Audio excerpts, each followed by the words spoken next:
Imagine this. You're in your room, just about to change after a long day. The door is shut, the coast is clear, until you hear it. A faint creak, you freeze. The door opens, and standing there is your stepson.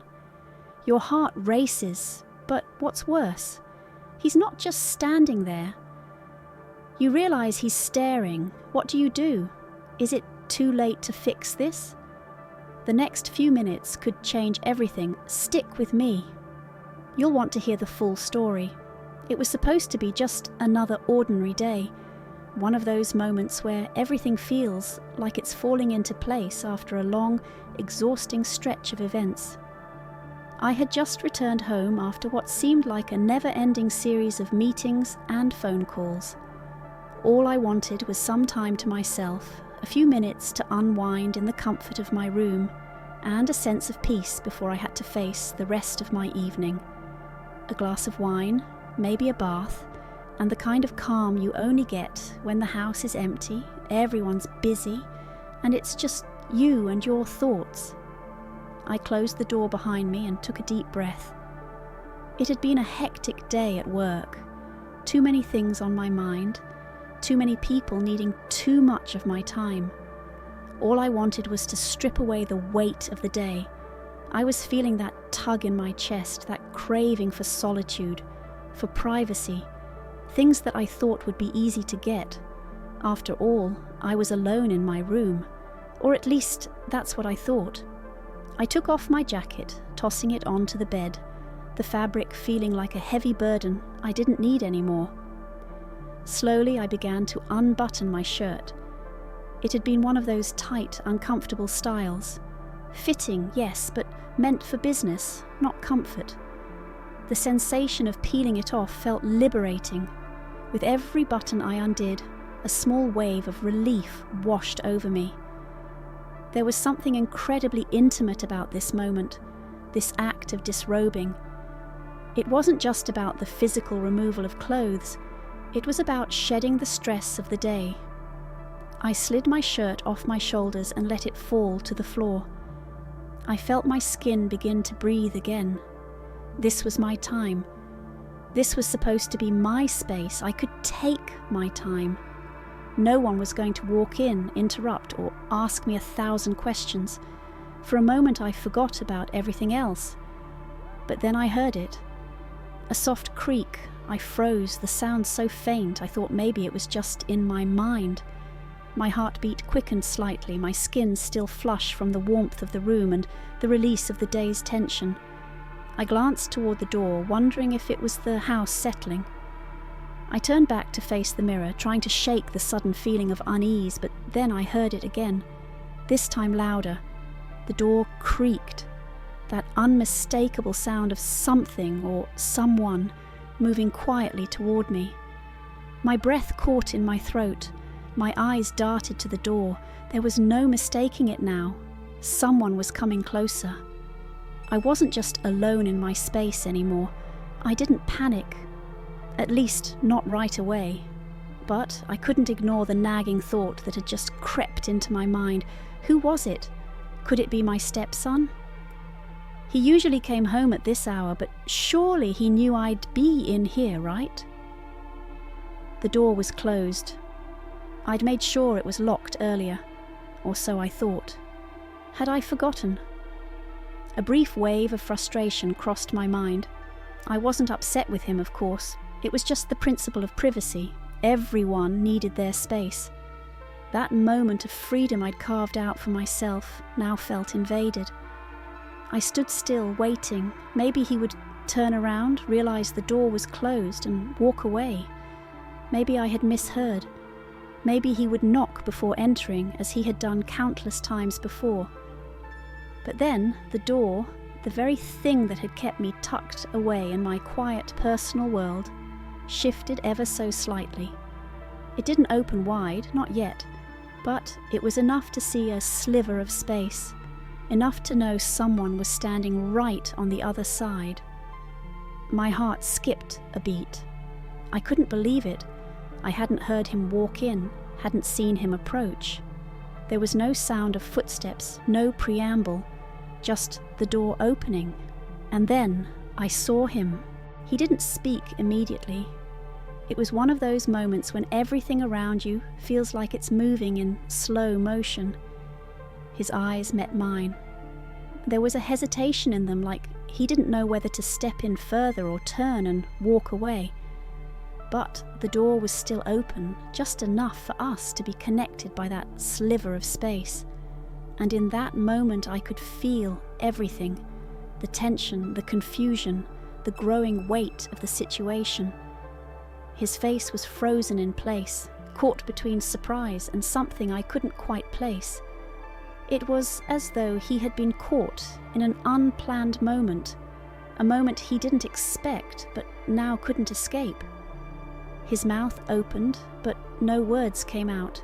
He didn't know how to react. I didn't either. The silence was deafening. It wasn't just awkward, it was loaded with 1,000 unspoken questions.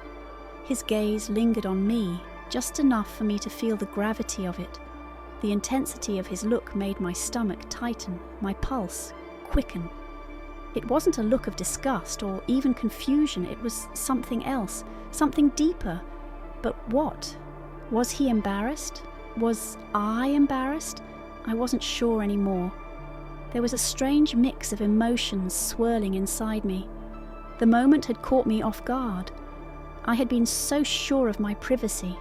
I had been so sure of this space I had carved out for myself. And yet, here he was. Standing in the doorway, his gaze was neither innocent nor entirely aware of the discomfort it was causing. But there it was, the undeniable awareness between us. I cleared my throat, trying to break the silence. "You didn't knock," I said softly, my voice thick with an unspoken tension. It wasn't angry, it wasn't harsh, but it carried the weight of the situation, the seriousness of it. His expression shifted, the discomfort in his eyes became more apparent. It wasn't just surprise anymore, it was a mix of uncertainty, maybe even shame. He quickly averted his gaze, stepping back slightly, almost as if realizing what he had done. But the damage was done. The line between what was acceptable and what was not had been crossed. I felt exposed, and not just physically. The emotional exposure was much more jarring. This wasn't just an awkward moment. This was a revelation. We had both stepped into a new territory, one that neither of us could have predicted. It was more than just a misstep in privacy. This was about boundaries, about expectations, about what it meant to share space with someone you didn't fully understand. He turned to leave, but I stopped him. I couldn't just let it go. This wasn't something I could ignore. I wasn't angry, but I wasn't just going to brush it off either. I wanted to understand what was going on in his mind. I needed to know if he realized the gravity of the situation. I had to find a way to turn this uncomfortable moment into something that could be discussed without it becoming a source of further awkwardness. "Let's talk," I said, my voice calm but firm. I wasn't sure what was going to happen next, but I knew we had to address it. And so, in that charged silence, we began. Not with anger, not with accusations, but with the need to understand, to process what had just occurred. The air between us felt impossibly thick as I watched him step back, almost as if his feet were glued to the floor. His eyes quickly darted away from mine, and I could see the redness creeping up his neck, a clear sign of embarrassment. But there was more. The weight of what had just happened wasn't lost on either of us, but neither of us knew how to move past it just yet. For a few seconds, neither of us said anything. I stood there, half-dressed, the fabric of my shirt still hanging from my shoulders, and all I could think about was the strange mix of emotions I felt in that moment. There was discomfort, yes, but something else lingered in the air, something more difficult to define. Was it curiosity? Shame? Or was it simply the inevitable awkwardness that comes with crossing a boundary that was never meant to be crossed? His eyes shifted down toward the floor, his hands now fidgeting nervously, as though he was unsure of what to do with them. I could see his body language. He was tense, stiff, almost like a deer caught in headlights. I could feel his discomfort radiating off him, but I also felt something else, something unexpected. A certain pull, a kind of silent tension I couldn't ignore. I wasn't angry. I wasn't even frustrated. I had spent enough time in this house to know how things worked between us, how boundaries had always been respected. It was never like this. But now, as we stood in this moment, it felt like everything had shifted. The air was electric, and I realized that this awkwardness was something neither of us could easily shake. I opened my mouth to speak, to offer some kind of reassurance or guidance, but no words came out. I was frozen in the same way he was. How did you even begin to address a situation like this? How did you turn an uncomfortable moment into a learning experience without making it worse? I finally managed to force my voice out, though it felt too small to match the magnitude of the moment. "You didn't knock," I said, my words quiet but heavy. It wasn't just a statement of fact, it was an invitation to address what had happened, an unspoken request for him to acknowledge it, for us both to acknowledge that things couldn't just go back to normal after this. He looked at me again, his gaze flickering over my face. For a split second I could see him wrestling with his thoughts. Was he embarrassed? Probably. But I also saw a flash of something else, something deeper. Was it desire, curiosity, or was it simply the recognition of the awkwardness, the uncomfortable truth that we had both crossed a line? "Sorry," he mumbled, his voice barely audible. His words hung in the air like a fragile apology. Too little, too late, but at least he had spoken. I could see him wanting to turn around and escape, but he didn't. Not yet. There was something keeping him in the room, something that I didn't fully understand, but I couldn't ignore it. "Don't apologize," I said, my voice softer now, almost soothing. "Just let's talk about this." I wasn't sure what I was trying to say. I didn't want to make him feel even more uncomfortable, but at the same time I couldn't just let it slide. There was too much unspoken in the air between us. He took a tentative step forward, his movements hesitant, almost as though he wasn't sure if he should be there. His eyes darted from my face to the floor, and I could tell he was struggling with something, guilt, confusion, maybe even embarrassment. He didn't meet my gaze again, and that told me everything. He didn't know how to handle this. "Sit down," I said, my voice firm now but gentle. "Let's just talk." There was an undeniable weight to my words, and I saw him hesitate once more before slowly sitting on the edge of the bed.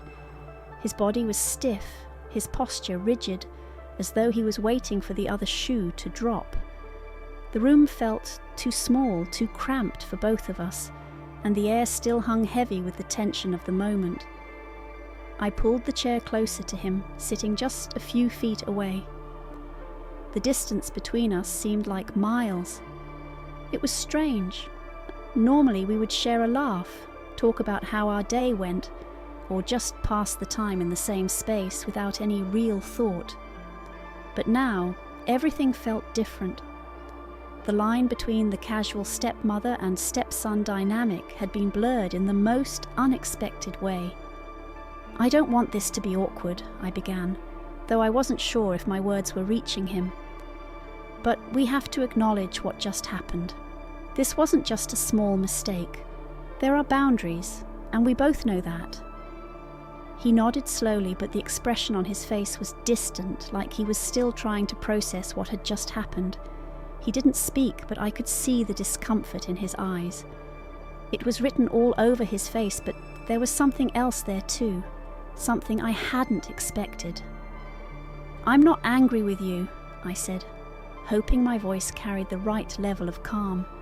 I didn't want him to feel like I was going to scold him. That wasn't the point. But we need to talk about why privacy is important, and why knocking before entering is a basic rule. It's about respect for each other's space. There was a long pause. His lips parted, but no words came. His hands were resting in his lap now, nervously rubbing against each other. The silence was uncomfortable, but I wasn't sure what to say next. How did you explain something so simple, yet so complicated at the same time? I didn't mean to, he began, his voice trailing off. I could tell he was trying to figure out what to say, but I wasn't going to make it easy for him. We couldn't just sweep this under the rug. If we did, the tension would only grow. So I pressed on, hoping to break the silence without making him feel cornered. Look, I know this isn't easy. I'm not trying to embarrass you. I just think we need to make sure that something like this doesn't happen again. Do you understand? He nodded again, though I could see the wheels turning in his mind. Yeah, I do. I'm sorry, he repeated, this time more earnestly. We sat in silence for a moment longer, the words unsaid hanging between us. But then, something shifted. The tension wasn't as sharp anymore. The awkwardness remained, but there was an understanding starting to form. Slowly, as we both sat there, I realized that the most important thing wasn't the mistake itself. It was how we handled it afterward. It wasn't just about locking doors and knocking, it was about trust. And trust, like privacy, was something that had to be respected and built, step by step. I could feel the dynamic between us starting to change. It wasn't entirely bad, but it wasn't easy either. In this brief moment of vulnerability, we had both learned something. It wasn't a perfect resolution, but it was a start. The silence in the room, once heavy and uncomfortable, felt a little lighter now. Neither of us had quite figured out how to completely move past what had happened, but we knew we'd have to find a way to navigate it. It was far from over, but at least we were talking. At least we were acknowledging it. And that was something. The days that followed felt like they stretched on forever. The weight of that one moment, the one when the door had creaked open and we had been caught in that strange, silent exchange, seemed to hang over both of us like an unspoken truth. We didn't talk about it directly, no, not in words. But everything had changed. There was an unacknowledged tension in the house now, a new layer of awareness between us. It wasn't just the awkwardness of what happened, it was the lingering feeling that something had shifted. Boundaries had been tested, and in some way, neither of us could shake the fact that this moment had forced us to confront something deeper, but neither of us knew how to fix it. Could we just act like nothing had happened? Could we go back to the way things had been? For the first time, I found myself unsure. I wasn't afraid, not exactly, but there was a small knot in my stomach every time I saw him. He was always so polite, so respectful, but now, he was distant in a way I hadn't expected. The tension was palpable. It wasn't that we couldn't look at each other. It was that we couldn't look at each other the same way anymore. He began knocking on doors more often, a habit he hadn't had before. It wasn't just a casual gesture now. It was a constant and almost obsessive checking to ensure the lines weren't crossed again. It was sweet in a way, but also uncomfortable. It wasn't the kind of situation where you just acknowledge the mistake and move on. It was like we were both waiting for something to give, to release the pressure that was building between us. But what could we do? What could I do? As his stepmother, I had a certain responsibility. The situation, while awkward, was manageable if we handled it with care, right? But there was this undercurrent, this feeling that we had both walked into a space neither of us truly understood. One evening, as I sat in my room again, this time fully dressed and not in the vulnerable state I had been in when the incident first happened, I found myself thinking about him, about us. What was happening here? Why was it so difficult to just let things go? Why couldn't we go back to the way things were before? That evening I heard a soft knock at my door. It wasn't his usual knock, it wasn't rushed, nor was it the hesitant knock of someone unsure. This knock was measured, deliberate. He was seeking something. I hesitated for a moment, unsure if I was ready to confront the awkwardness again. But I knew I had to. I had to figure out if this was going to get any better or if it was going to keep festering like an uncomfortable secret between us. "Come in," I called out, my voice even but tinged with an uncertainty I couldn't quite hide. The door creaked open slowly, and there he stood. His eyes met mine immediately, and I saw it. The same hesitation, the same nervousness. But there was something different this time. He wasn't just standing there awkwardly waiting for me to say something. This time he seemed more determined, more present. I wanted to apologize again," he said quietly, his voice unsteady. "I know what happened that day was wrong. I didn't mean to make you uncomfortable. I don't know what I was thinking." I could see the sincerity in his eyes, and for a brief moment I almost felt as though I could reach out and touch the honesty in his words. But then something else happened. The door clicked softly behind him, and the room felt even smaller. The silence stretched out, thick and suffocating. It was clear he wasn't leaving. He wasn't retreating like he had before. This time he was here to stay, whether either of us was ready for it or not. "Why are you still apologizing?" I asked, my voice calmer than I felt. "You've already said you're sorry." "I know," he said, nodding slowly, taking a small step toward me. "But I don't think I've said it the right way. I don't think I've fully explained how bad I feel about it." I let out a soft breath. "You don't need to keep apologizing. It was a mistake. We both know that. But I think what matters now is how we move forward." His eyes locked onto mine, and there was a flicker of something behind them, a spark of recognition, as if he was finally seeing me as something more than just a stepmother. I couldn't put my finger on it, but I could feel the shift. I could feel the unspoken connection between us that had changed in that one instant. "I don't want this to be weird between us," he said, his voice lower now, the words almost a whisper. I couldn't bring myself to say anything at first. What was there to say? The words had already been said. The tension had already been built. This wasn't just a simple mistake. This was about something else, something deeper, something that neither of us could ignore. "You're right," I said after a long pause. "This can't stay weird. I don't want that either, but I think we need to talk more about what happened. Not just the knocking part, but everything." He nodded, his gaze never leaving mine. "I don't want things to be uncomfortable anymore. I didn't know how to fix it." "It's not something you can just fix," I said softly, standing up from my chair. "It's not something that goes away just because we want it to. But we can talk about it, and we can move forward, if we do it together." He seemed to relax a little at my words, his shoulders dropping slightly as the tension in his body eased.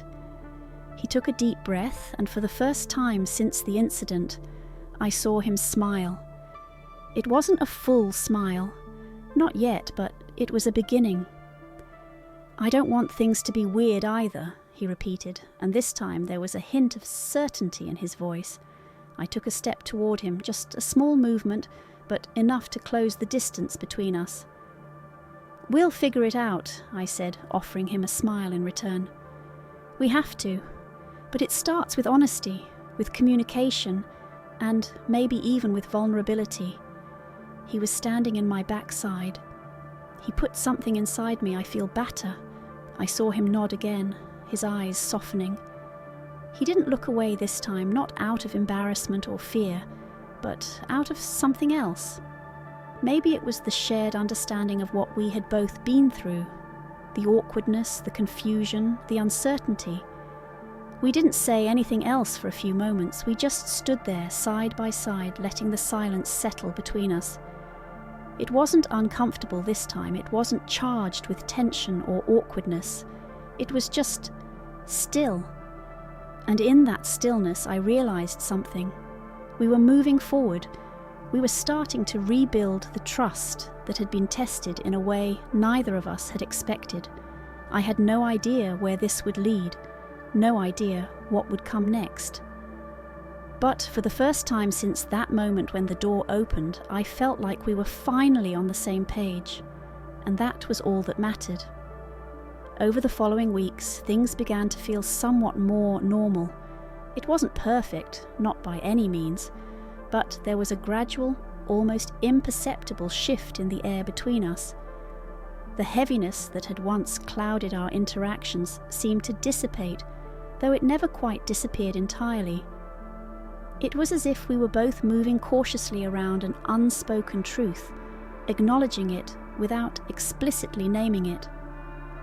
We didn't talk about that moment anymore, the one when the door had opened at the wrong time, but it lingered beneath the surface, shaping the way we communicated. The thing about silence, I've learned, is that it can be incredibly powerful. Sometimes it's a shield that keeps things at bay, allowing you to live in the comfort of not addressing the uncomfortable. But other times, it's a bridge between two people who might be unsure of how to move forward but are still willing to try. That was where we were now, still carrying the weight of what had happened, but somehow managing to carry it together. We didn't speak of the incident, but we both knew it had forced us into a new kind of relationship. A relationship that wasn't built on just the labels of stepmother and stepson. No, something had shifted. There was a deeper understanding between us now, a shared experience, even if unspoken, a quiet recognition that the boundaries we once relied on to define who we were to each other were no longer so clearly defined. And yet, it wasn't always smooth sailing. There were moments when I'd catch him glancing at me just a little longer than usual, his eyes lingering in a way that I couldn't quite read. There were times when I would find myself glancing back, feeling the strange tension return, even for just a second. But those moments passed quickly like fleeting clouds on a sunny day. They were there, but they didn't stick. We had learned to some degree how to avoid making things worse. I remember one night, a few weeks after everything had calmed down. It was late, and I was in the kitchen trying to finish some paperwork I had brought home. It had been a long day, and I was exhausted. But there was something comforting about the quiet of the house, the steady hum of the refrigerator, the flickering light above the sink. It was one of those rare moments when I felt like I could finally exhale.